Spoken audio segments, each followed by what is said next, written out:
နောက်တစ်ခါထူးဆန်းတဲ့တတ္တဝါကြီးတကောင်ရှင်မောက္ကလံမြင်လို့ပြောပြတာတော့ဘာလို့ဆိုရင်အသားထုံးကြီးတဲ့ကြည့်လိုက်မယ်ဆိုလို့ရှိရင်တတ္တဝါလုံးမထင်ရဘူးအသားထုံးကလေးပေါ့အခုကလည်းတခါတရံတိရစ္ဆာန်တွေအဲ့လိုမျိုးတွေရှိတယ်နော်ကြည့်လိုက်ရင်အသားထုံးကြီးလို့ထင်ရတယ်အဲ့ဒီအသားထုံးကြီးတတ္တဝါကြီးကိုလည်းပဲခုနကစွန်ရဲတွေလရတွေကြီးကန်းတွေကဝိုင်းထိုးစိတ်လို့အော်ဟစ်မြည်တမ်းပြီးတော့ဒုက္ခရောက်နေတဲ့အကောင်ကြီးကိုသူမြင်ခဲ့တယ်တဲ့ကြည့်လိုက်တော့အသားထုံးကြီးပဲအဲ့ဒီအသားရစ်ကြီးကိုမြင်တာမြတ်စွာဘုရားရောက်တဲ့အခါကျတော့မြတ်စွာဘုရားကဒီတတ္တဝါကြီးဟာတဲ့ရှေးတုန်းကလူဖြစ်တုန်းကသူကဘာလုပ်ခဲ့တော့ဆိုတော့ငှက်တွေကိုတတ်ပြီးတော့ရောင်းတဲ့ကြက်တွေငှက်တွေကိုတတ်ပြီးတော့ရောင်းတဲ့လူဖြစ်ခဲ့တယ်ကြက်ငှက်တွေဆိုတာတတ်ပြီးလို့ရှိရင်သူက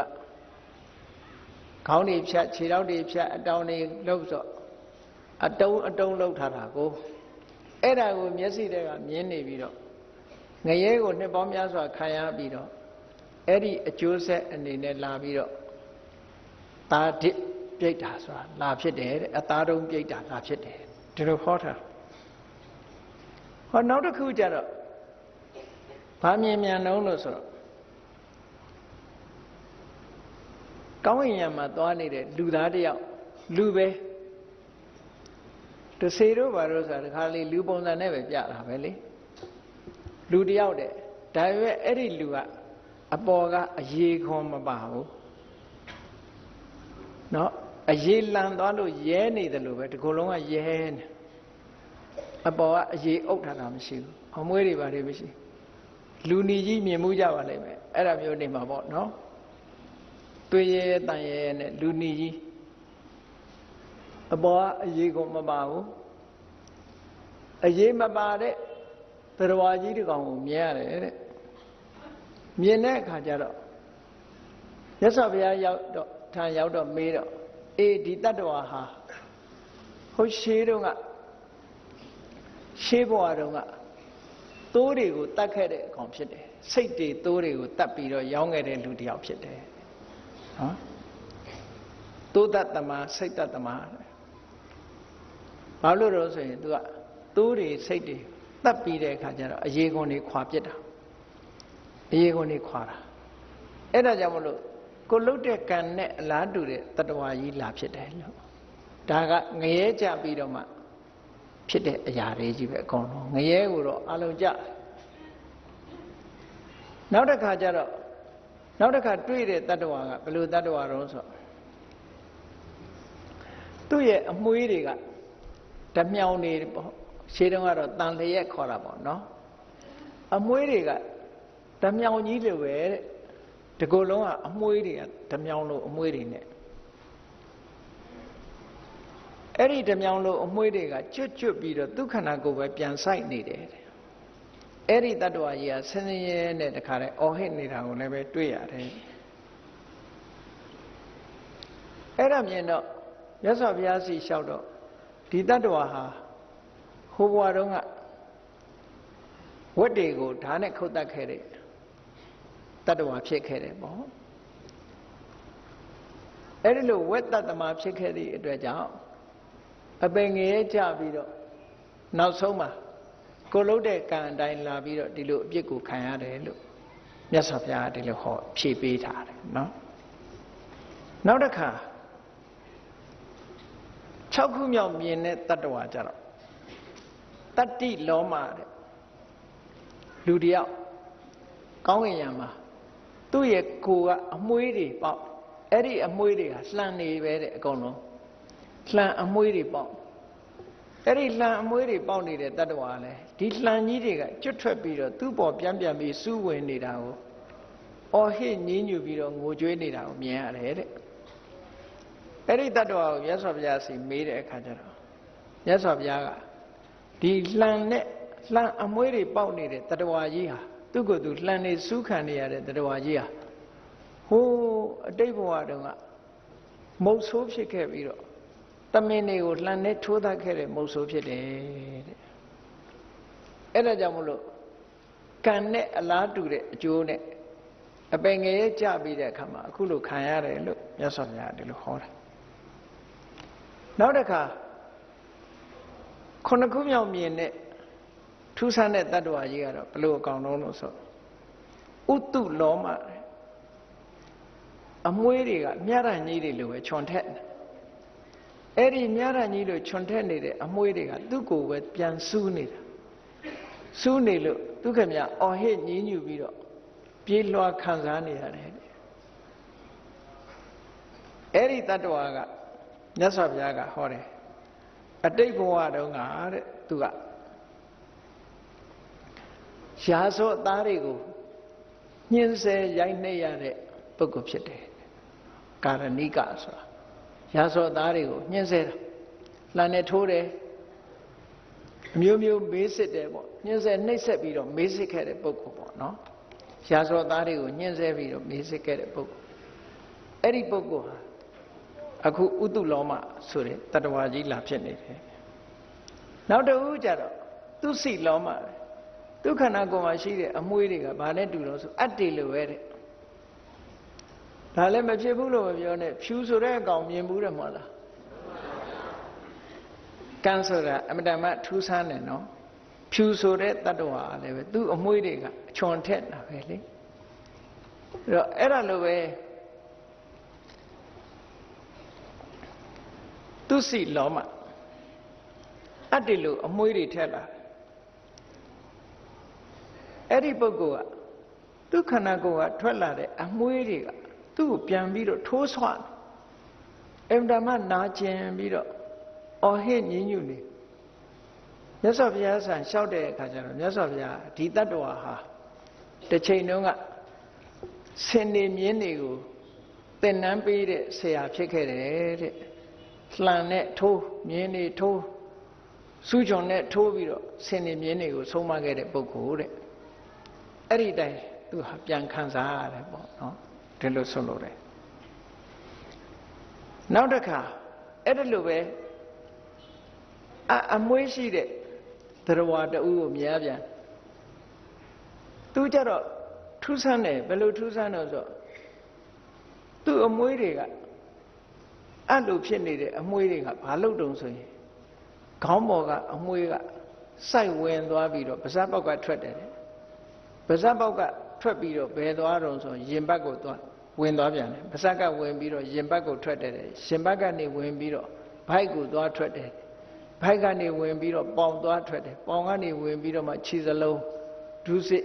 စစ်ကနေပြီးတော့ခြေထောက်သွားထွက်တယ်ဆိုလိုတာကအချုပ်နေတယ်လို့ပဲသူကနော်အမွှေးတွေကပြေးပြီးတော့ဒုက္ခနာကိုယ်ထဲမှာအဲ့လိုစူးဝင်ပြီးတော့ဟိုစူးလိုက်ဒီစူးလိုက်နဲ့အဲ့ဒါချုပ်အဲ့နဲ့ချုပ်နေတယ်လို့ပဲဒုက္ခနာကိုယ်ကအမွှေးတွေကသူ့ကိုညှင်းဆဲနေတယ်အဲ့ဒီတတ္တဝါကိုမြင်တဲ့အခါကျတော့မြတ်စွာဘုရားကဘာပြောတော့ဆိုဒီလူကတဲ့ဟိုဘဝတုန်းကဂုံးတိုက်ခဲ့တဲ့လူတယောက်ဖြစ်ခဲ့တယ်ဟိုလူနဲ့မတည့်အောင်ဂုံးတိုက်ဒီလူနဲ့မတည့်အောင်ဂုံးတိုက်တဲ့နေတဲ့လူတွေမတည့်အောင်လိုက်လောက်တယ်အဲ့ဒီအကုသိုလ်ကံကြောင့်မို့လို့သူဟာဒီတတ္တဝါမျိုးဖြစ်တာဆိုလိုတာကဒီထူးဆန်းတဲ့တတ္တဝါတွေမှန်သမျှကိုလုတ်ခဲ့တာတွေကိုရနေကြတာပဲလောကမှာကိုမလုတ်ရင်မဖြစ်ဘူးကိုလုတ်လို့ဖြစ်တာတွေကိုစိတ်ထဲကတခြားကိုဒုက္ခပေးတတ်တဲ့ပုဂ္ဂိုလ်တရားကိုယ့်ကိုလည်းပြန်ပြီးတော့ဒုက္ခပေးရတယ်ဆိုတဲ့သဘာဝတရားကြီးရဲ့နိယာမအတိုင်းခံရတာပဲဒါဒီလိုဆိုလိုတာနော်အဲ့ဒါလို့10ခုမြောက်တတ္တဝါကြတော့ဘယ်လိုတတ္တဝါကြီးတုံးဆိုသူထူးဆန်းတဲ့အဲ့ဒီကောင်ကြီးနော်ပရိသတ်ထဲတော့အဲ့ဒါဟိုဗမာစကားပြောတယ်လို့ပေါ့နော်နားနဲ့မနာဖွားနဲ့နာချလို့ဒီလိုပြောရလိမ့်မယ်ထင်တယ်နော်အဲ့ဒီကောင်ကြီးကဘယ်လိုထူးဆန်းတုံးဆိုလူတော့လူလိုအကောင်ကြီးပဲသူကငယ်ပါအဥကြီးကအကြီးကြီးတဲ့ဖုံးလို့မရဘူးကြီးနေထိုင်လို့ရှင်လဲအဲ့ဒါကြီးပေါ်မှာထိုင်ရတယ်တဲ့လမ်းလျှောက်လို့ရှင်လဲအဲ့ဒီဥလုံးကြီးကိုပခုံးပေါ်ထမ်းပြီးတော့သွားရတယ်နော်တတ္တဝါဖြစ်တယ်ဒီလိုပုံစံကြီးနဲ့ဖြစ်တယ်အဲ့ဒီတတ္တဝါကြီးကလည်းအော်ဟစ်ညည်းညူပြီးတော့ကြီးလေးတဲ့ဝန်တုပ်ကြီးနဲ့ ခရီးသွားပြီးတော့မောပန်းနေတဲ့ဒုက္ခကိုခံစားရတယ်တဲ့သူ့ကိုတော့ကုံဗန္ဒပုရိသပြိတ္တာကြီးလို့သူတို့ပြောတာနော်သူကဘာကြောင့်ဒီလိုဖြစ်တာတော့ဆိုတော့ရက်ွက်တို့ချေးရွာတို့မှာမတရားအုပ်ချုပ်ခဲ့တဲ့ရက်ွက်တရားသူကြီးတို့ချေးရွာတရားသူကြီးတို့အဲ့လိုပုံမျိုးဖြစ်ခဲ့တာတဲ့ဖြစ်ခဲ့ပြီးတော့မတရားသဖြင့်တရားကိုဆုံးဖြတ်တယ်မမှန်ကန်တဲ့လူတွေကိုအနိုင်ပေးနော်လက်ထိုးတဲ့လူကိုအနိုင်ပေးလက်မပေးတဲ့လူကိုအရှုံးပေးပြီးတော့မတရားသဖြင့်ဆုံးဖြတ်တာမတရားသဖြင့်ဆုံးဖြတ်ရုံမကဘူးမနိုင်ဝန်တွေကိုအခွန်တွေလူတွေမနိုင်အောင်ခွန်တုတ်တွေထမ်းခိုင်းငွေကြေးတွေချဒဏ်တွေတက်နဲ့မနိုင်ဝန်တွေလုံးသည့်အတွက်ကြောင့်တဲ့သူကဝန်တို့ကြီးကိုထမ်းနေရတာမယုံရင်တော့စာရဲသွားကြည့်ပြီးတော့ဒီတိုင်းပဲရေးထားတယ်နော်မြတ်စွာဘုရားဟောထားတဲ့တရားတော်တွေထဲမှာဒီတိုင်းပဲရေးထားတယ်ဂါမကုတဂါမဆိုတာရွာတို့ရက်ွက်တို့မြို့တို့အားလုံးကိုဂါမကုတဆိုတာကောက်ချစ်စင်လဲစွာတရားသဖြင့်မဆုံးဖြတ်ဘဲနဲ့တရားဥပဒေကိုမျက်ကွယ်ပြုပြီးတော့မတရားတဲ့နေနဲ့တရားဆုံးဖြတ်တဲ့ပုဂ္ဂိုလ်တွေကိုဂါမကုတလို့ခေါ်တယ်အဲ့ဒီဂါမကုတတရားသူကြီးဟာမတရားသဖြင့်လုပ်ခဲ့သည့်အတွက်ကြောင့်ဒီလိုအဖြစ်မျိုးကိုရောက်တာတဲ့ဒီတတ္တဝအဖြစ်မျိုးကိုရောက်သွားတတ်တယ်အဲ့တော့ဘယ်သူမှပြုမိမိမှုဆိုတာကိုလှုပ်တာကဖြောက်ဖြက်လို့တော့မရဘူးပေါ့နော်ဖြောက်ဖြက်လို့တော့မရဘူးဒါကြောင့်မို့မတရားတဲ့အလုပ်ဆိုတာမလုပ်သင့်ဘူးပေါ့အမှန်တမ်းတတိထားเสียကောင်းတယ်ပေါ့အများကိုနှိမ့်ဆက်ခြင်းမှန်းလို့ရှိရင်ကိုလည်းပဲနှိမ့်ဆက်ခြင်းမှန်းခံရတဲ့ပုဂ္ဂိုလ်မျိုးဖြစ်လာတတ်တယ်ပေါ့လို့ဆိုလို့တယ်ဒါက10ရောက်မြောက်မြင်တွေ့ကြရတဲ့တတ္တဝါကြီးအကြောင်းတစ်ခုပဲနောက်တစ်ခါဆက်ပြီးတော့တွေ့တဲ့တတ္တဝါတွေအကြောင်းကိုအဲ့ဒီမှာမှတ်ထားတာရှိတယ်ကိစ္စကုတ်တောင်ကနေဆင်းလာတဲ့အခါကျတော့ဘာတွေ့တော့ဆိုတော့တရဝါတကောင်လူတရဝါတကောင်ပေါ့မြင်ခွဲထဲမှာမြင်လိုက်တာလူတွေစွန့်တဲ့မစင်တွင်းကြီးထဲမှာသူကခေါင်းထီအောင်မြုပ်ပြီးတော့ပင်မဆင်းရဲနေတဲ့မစင်တွင်းကြီးထဲမှာမြုပ်နေတဲ့မြုပ်လိုက်ပေါ်လိုက်မြုပ်လိုက်ပေါ်လိုက်ဖြစ်နေတဲ့အဲ့တတ္တဝါကြီးကိုသွားတွေ့တယ်မစင်နေတဲ့မြုပ်နေတဲ့ပုဂ္ဂိုလ်အော်ဟစ်ညည်းညူပြီးတော့မစင်နေတဲ့ကလည်းမထွက်နိုင်ဘူးမစင်တွင်းကြီးထဲမှာမြုပ်ပြီးတော့နေတဲ့တတ္တဝါတစ်ကောင်သွားတွေ့တယ်တာမန်တွေကတော့မမြင်နိုင်ဘူးပေါ့နော်အဲ့တော့မြင်တဲ့ဒီတတ္တဝါကိုမြတ်စွာဘုရားထံရောက်လို့မေးတဲ့အခါကျတော့ဘုရားဒီတတ္တဝါဟာတဲ့အရင်ဘဝတုန်းကသူတော်ဘာသားမယားကိုစော်ကားကျူးလွန်ပြီးတော့သူတော်ဘာသားမယားနဲ့ပျော်ခဲ့တဲ့ပုဂ္ဂိုလ်တဲ့ဒါကြောင့်မို့လို့မစင်တွင်းထဲမှာသူ့ကံကြမ္မာကမစင်တွင်းနဲ့ပို့ထားလိုက်တယ်သူတသက်တာလုံးဟာမစင်တွင်းထဲမှာပဲသူနေရတယ်ပေါ့လောက်လို့အကောင်မျိုးဖြစ်တာပေါ့နော်သို့တော့လောက်မဟုတ်ဘူးသူကတရဝလူလိုတရဝတကောင်ဖြစ်ရတယ်ပေါ့နောက်တစ်ခါနောက်တတ္တဝါတစ်မျိုးကြတော့ဘာတွေ့ပြန်တော့ဆိုခုနလိုပဲမစင်တွင်းထဲမှာမြုပ်ပြီးတော့နေတဲ့တတ္တဝါမစင်တွင်းထဲမှာမြုပ်ပြီးတော့ပေါ်လာတဲ့အခါသူကဘာတွေလုပ်တော့ဆိုလက်နှစ်ဖက်နဲ့ရက်ပြီးတော့အာရပါရမစင်နေစားနေတဲ့အကောင်ကြီးတစ်ကောင်ကိုလည်းတွေ့ကြရတယ်တဲ့နော်အာရပါရမစင်နေစားနေတာအဲ့ဒီမစင်စားနေတဲ့အကောင်ကျတော့ဟိုဘဝတုန်းကတော့သူကအမတန်မှဆိုးမိုက်တဲ့ပုံနာတယောက်ဖြစ်ခဲ့တယ်တဲ့သာသနာကိုမကြည်ညိုတဲ့ပုံနာတယောက်ယဟန်တန်ဃာတွေကိုပင့်ပြီးတဲ့အခါဘာလုပ်တုံးဆိုတော့အိမ်မှာမစင်တွင်းတွေကိုဖွင့်ပြပြီးတော့ဒါတွေကိုစားကြဆိုပြီးတော့မစင်တွင်းတွေနဲ့မစင်တွင်းတွေပြပြီးတော့စားခိုင်းတာတဲ့ဒါတွေဝအောင်စားကြဒါတွေဝအောင်စားကြနဲ့ဆိုပြီးတော့အဲ့ဒါလို့စော်ကားခဲ့ဘူးတဲ့အဲ့ဒီစော်ကားခဲ့လို့ဒီလားမျိုးဖြစ်တာ အဲ့တော့ဘာပဲဖြစ်ဖြစ်ကိုလှုပ်လို့ကိုဖြစ်တာတွေကြီးပဲဒါတွေကနော်အတိတ်ဘဝကလှုပ်ခဲ့လို့ရှိရင်ဒါမျိုးမဖြစ်ဘူးလို့ပြောလို့မရဘူးဘာလို့လဲဆိုလှုပ်တော့ကကိုယ်စိတ်နဲ့လှုပ်တာလေကိုယ်စိတ်လို့ဆိုကြတဲ့ကကိုယ်ပိုင်တဲ့စိတ်ပဲကိုယ်ပိုင်တဲ့စိတ်ကနေပြီးတော့လှုပ်တာဆိုတော့ဒီအကျိုးကသူများကိုသွားပေးမှာမဟုတ်ဘူးကိုယ့်ကိုပဲလာပေးမှာပဲဒါကြောင့်မို့လို့ကံတရားဆိုတာကိုယ်နဲ့သာသက်ဆိုင်တယ်သူများနဲ့မသက်ဆိုင်ဘူးလို့သူပြောတာနောက်တစ်ခါဒါကြတော့အမျိုးသမီးတစ်ယောက်လေတွေ့တယ်အဲ့ဒီအမျိုးသမီးကခုနလိုပဲအရေးမပါဘူးအပေါ်ကအရေးခွန်မပါဘူးအသားတစ်ကြည့်လို့ဖြစ်ရဲနဲ့တကူလုံးကအရေးမပါအရေးမပါသည့်အတွက်ကြောင့်ဘာဖြစ်တုံဆိုတော့အကောင်ပလောင်တွေကအကုန်ကြိုက်ကြတာပေါ့နော်အင်တမ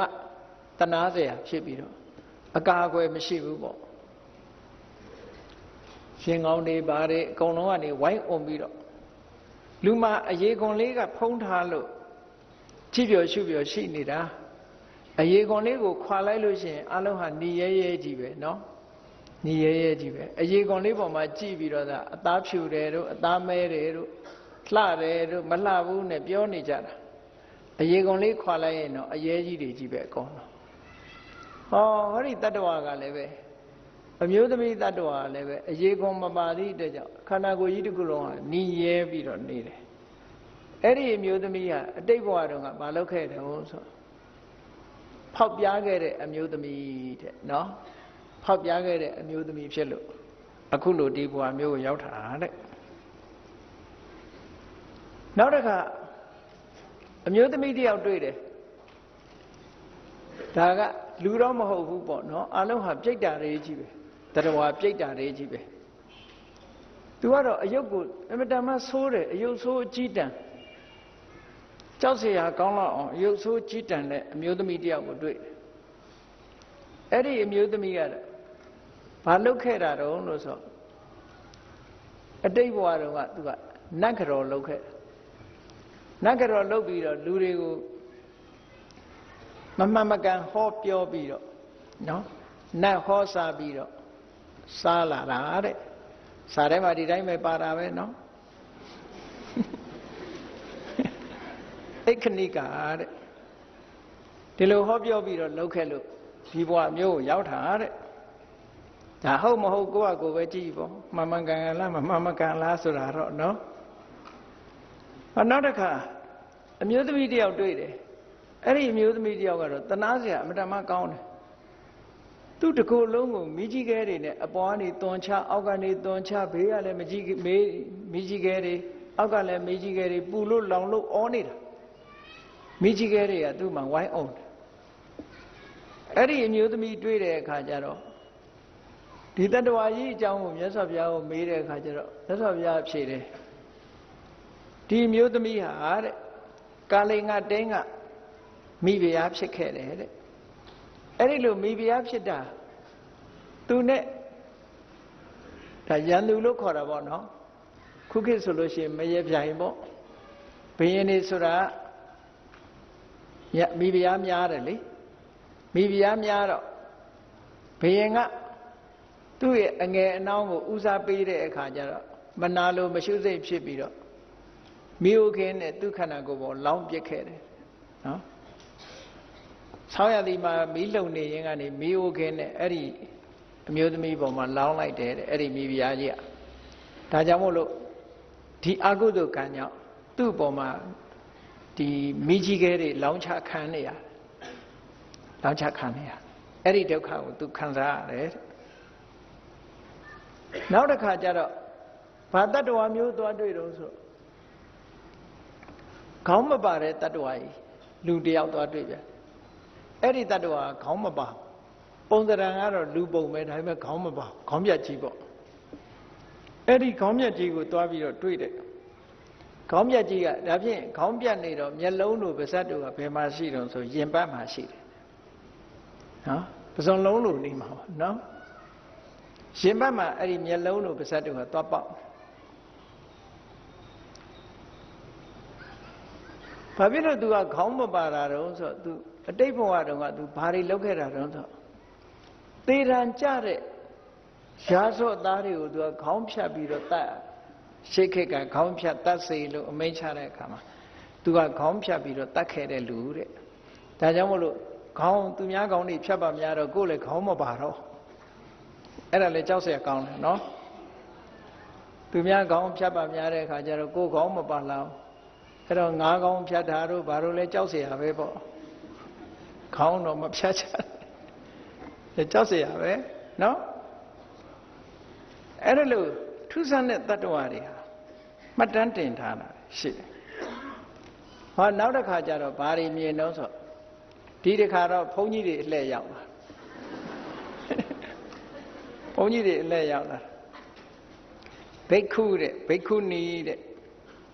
ဘိက္ခုနီမဝတ်ခင်ကြိုတင်ပြီးတော့ကျင့်ရတာသိက္ခမံလို့ခေါ်တယ်နော်ရှေးခေတ်ကခုတော့မရှိတော့ပြီးတော့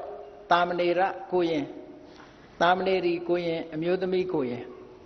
ရှေးတုန်းကသရင်သုံးပေါင်း5ဦးလို့ခေါ်တယ်ယဟန်တဲ့နော်အမျိုးသမီးယဟန်မအမျိုးသမီးသိက္ခမာနအမျိုးသားတာမဏေအမျိုးသမီးတာမဏေရီတဲ့ကတ္တဗဘုရားလက်ထက်တုန်းကယဟန်ကလည်းယဟန်ပြီးပြီးသားမနေခဲ့ဘူးဘိက္ခုနီကလည်းဘိက္ခုနီမအကျင့်နေမကျင့်ဘူးသိက္ခမံကလည်းသိက္ခမံပြီးပြီးမနေဘူးတာမဏေကိုရင်မတွေကလည်းပြီးပြီးသားအကျင့်မနေဘူးဆိုးဝါးယုံမာတဲ့အကျင့်တွေကျင့်ကြတယ်တဲ့အဲ့ဒီပုဂ္ဂိုလ်တွေဟာကတ္တဗဘုရားလက်ထက်ကုံဆုံးသွားတဲ့အခါငရဲကြပြီးတော့နောက်ဆုံးမှာဒီပြိတ္တာတွေလာဖြစ်တာမြင်လိုက်လို့ရှိရင်ဘုန်းကြီးတစ်ပါးပဲအဲ့ဒီသူတို့ဖြစ်ပုံကဘာတော့ဆိုရင်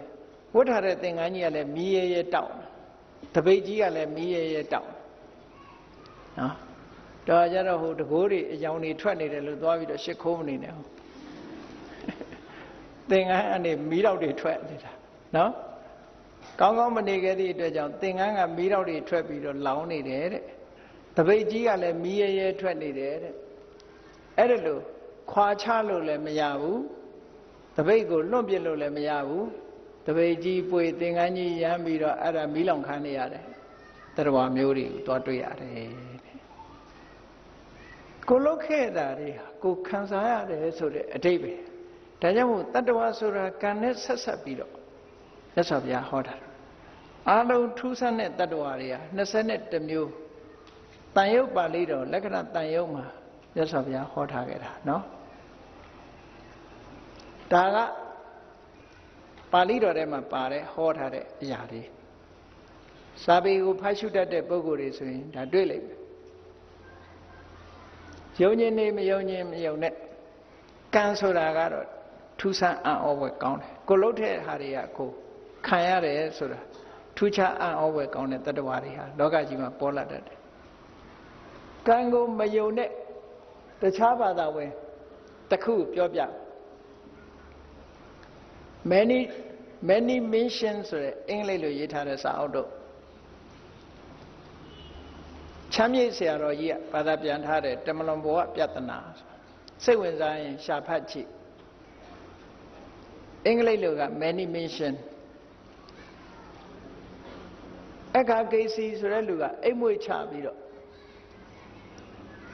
အတိတ်ဘဝတွေကိုကြည့်ပြီးတော့ယောဂါကိုကုတဲ့ဟာမှတ်တမ်းနေအမေရိကန်မှာထုတ်တဲ့စာအုပ်နော်အဲ့ဒီမှတ်တမ်းတွေထဲမှာဟောဒီကံကြမ္မာအကြောင်းတွေတော်တော်လေးပါလာ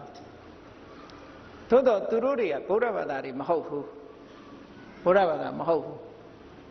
ကံကံရဲ့အကျိုးကိုပြောတဲ့လူတွေမဟုတ်ဘူးတမလွန်ဘဝဆိုတာကိုမယုံတဲ့လူတွေမဟုတ်ဘူးဘုရားသခင်ရဲ့အမိန့်တော်ကိုမျှော်လင့်ပြီးတော့ဘုရားသခင်က